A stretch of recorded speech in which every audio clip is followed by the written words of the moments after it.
Problem number 82.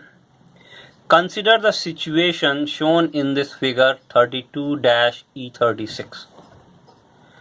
The switch, this is the switch, there is no switch is shown, but we assume that there is a switch which is closed at t equal to 0 when the capacitors are uncharged.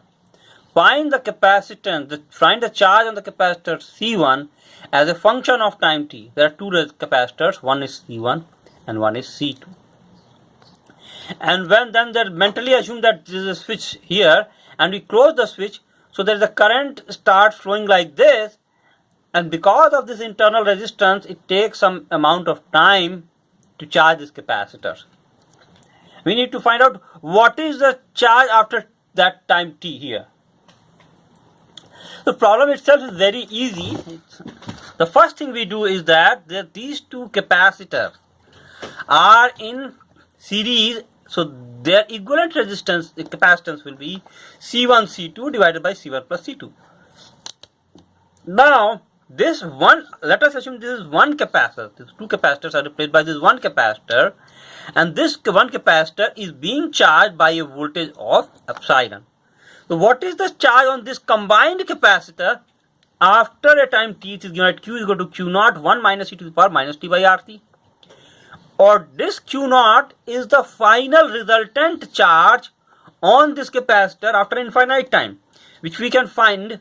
Let us say this, we call it as C, equivalent capacitor C. That charge on this capacitor will be when this battery, whole voltage battery E voltage appears across this capacitor after infinite time. That will be given by q naught is equal to C epsilon 1 minus e to the power minus t. So this is the charge on this capacitor, on this combination of the capacitor after that time.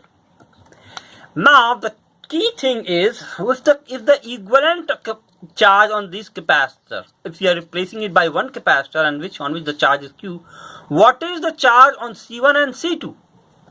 And for this we need to understand it a little.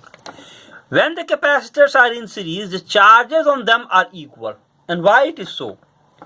Let us say some positive charge starts flowing like this, and that positive charge starts accumulating like this.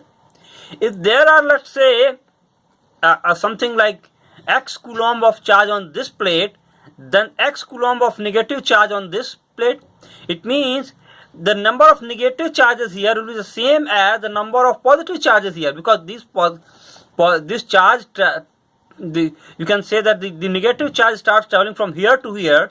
So the number of electrons that are accumulated on this plate will be the same as the number of electrons which have left this plate here to here. That means if there is an x charge here, there is an x charge here. In series, the charges are same. That means in the combination, whatever charge is there will be the same.